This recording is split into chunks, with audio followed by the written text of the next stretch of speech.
This is a true story. We were staying in this fancy hotel for my cousin's wedding. I was 12. I woke up to a rough shove, assuming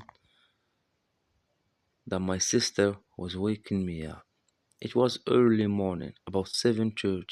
I groggily stepped out of the bed and was hit with the hairspray fumes. I heard the sound of someone taking a shower, as well as loud, hurried footsteps and repetitive spritzes of the hairspray can. I walked to the dresser and pulled out a blouse and a skirt. As I got dressed, I heard knocking on my door. I pulled my top fully on and opened the door. There was no one there. I was kind of freaked out right now, but I knew that it must be my imagination. As I was about half asleep at the time, I exited the bedroom. I heard the shower shut off as I passed the lavatory. Then my father's heavy footsteps at the end of the hall. There was another restroom. I heard repetitive spritzes coming from there and called to my mother, "Hey, mom, I need to pee." And dad's in the other bathroom.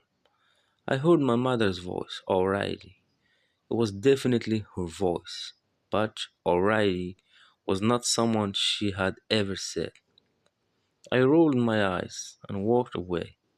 I figured out that I should wake my granddad as I heard heavy snores coming from the room that he was sharing with my parents. I wondered why my parents hadn't woken me up. When I opened the door, I was scared to see that the room was empty. Just then, the noises and the smell of hairspray stopped. I ran downstairs and saw that my roommates, dad, mom, granddad, Clarissa, were already eating breakfast. I checked my watch and saw that it was already 10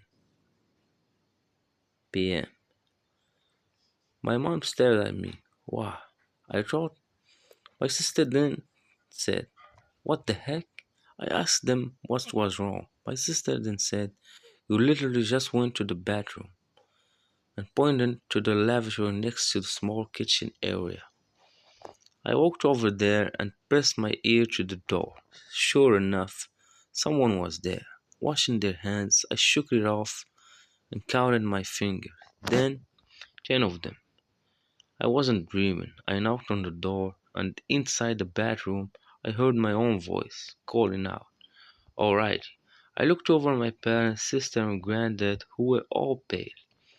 Behind my back, I heard the lock click, followed by my own voice saying, "Hey there, Sarah." And footsteps. I turned around just in time to see my own feet, dressed in my black velvet flats, turning the corner on the staircase.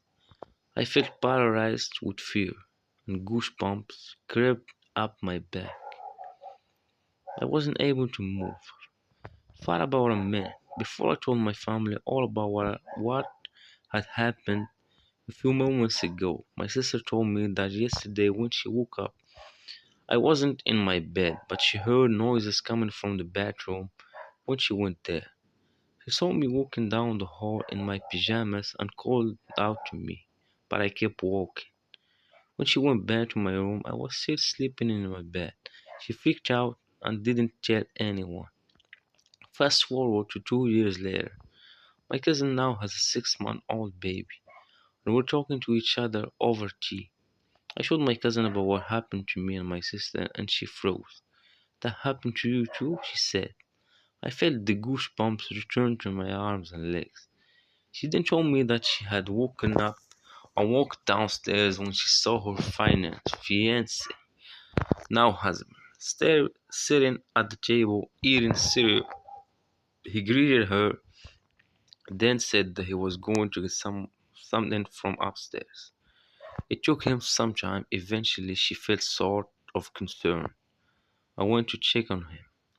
He was asleep, still in his pajamas.